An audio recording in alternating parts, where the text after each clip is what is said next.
Hello, welcome back to the channel. Isn't a very big news day here in the NBA as the season's just around the corner and not a whole lot has been picking up any traction.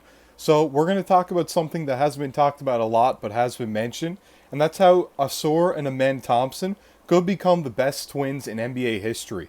They are the highest drafted set of twins in NBA history, and there's a strong case that this could happen down the road.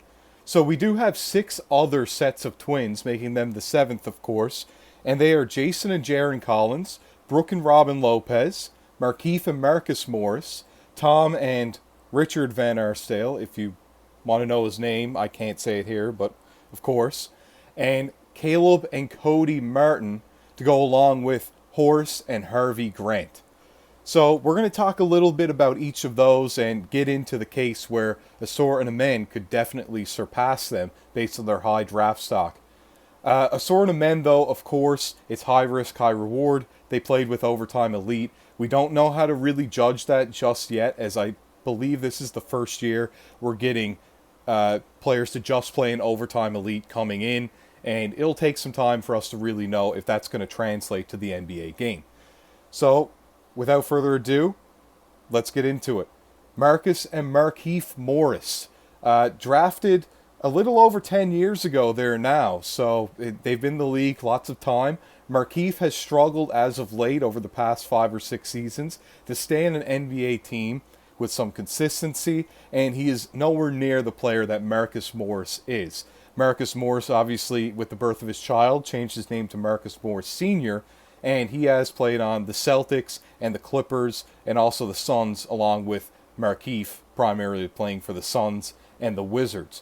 Both brothers are very good NBA players. Marcus, like I mentioned, is much better, and I would say overall, I'd probably slot them in about the 4 slot on this list of twins that I'm going to be ranking from 1 to 6.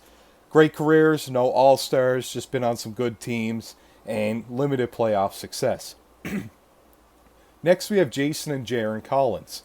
So, both of those, not great. Of course, Jason Collins came out as he was gay and is the first openly gay NBA player, along with John Amici. I'm not sure who came out first. I believe it was Jason at the time, to be like currently still playing in the NBA. Jaron really struggled to stay on an NBA roster. Not so great. Jason Collins was good with the New Jersey Nets as they made a strong playoff push in the early to mid 2000s, making the finals in back-to-back years, and really struggled to do anything offensively. One of the worst offensive talents that we've seen in some time, but was a good paint defender, and that's just about it for where it goes. I will be ranking these guys in the 6th spot. I do think that Jason served a purpose, but Jaron was barely an NBA player at all. But still, respect to the former players of the NBA. Next, we got to talk about Caleb and Cody Martin. Cody Martin, once again, another fringe NBA player, really struggling to stay on a roster. Currently on the Charlotte Hornets, as far as I know. I think he's still there. But, yeah, not a whole lot going on for him. Not really a guy that you want to see in the rotation of a team, and not a guy that you want to play in the playoffs. Caleb had some great success last season for the Heat as he just went off in the playoffs in their push to the finals. He, before last season, really struggled to stay on a roster just like Cody, but hopefully last season wasn't just a one-off and he can continue this success. They'll be in the 5th spot just because I think last season of Caleb Martin is already better than anything we've seen out of Jason Collins, and Cody Martin is much better than Jaron Collins, who couldn't stay on the roster at all. Next, we have Brooke and Robin Lopez, one of the best twin sets on this list. Brooke Lopez, a multi-time All-Star. We have Brooke Lopez should have probably won DPOY last season. He didn't, of course. It was Jaren Jackson Jr., but that's a different topic.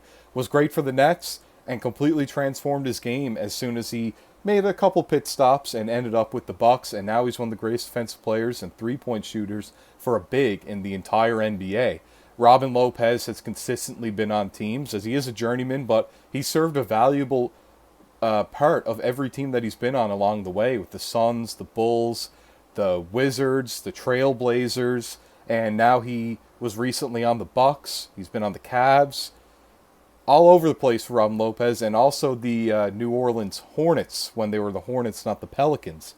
So yeah, I loved him when he was on my favorite team, the Chicago Bulls, and still a valuable player. Great hook shot.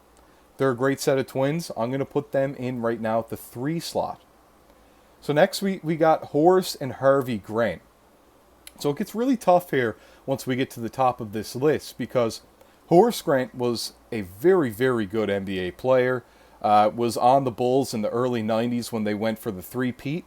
Was on the Orlando Magic with Shaq. And then even ended up with Kobe and Shaq on the Lakers in his very late part of his career. And was great everywhere that he went. Great defensive player, great rebounder, could hit a mid-range, and was known for obviously wearing those goggles. Harvey Grant, also the father of Jeremy and Jerian Grant, also a great NBA player, great defender, couldn't score near as much as Horace, and moved around a little bit, known most notably for about the Washington Bullets, and now the Washington Wizards, of course, and was nowhere near the player that his brother was, but still a great NBA player, so I will be slotting them into the number 1 spot. Yeah, the number 1 spot. Horace Grant with his great success in the playoffs and Harvey Grant being a good defensive player. I think that puts them just above who I'm going to be having at number 2, and we'll see where that goes.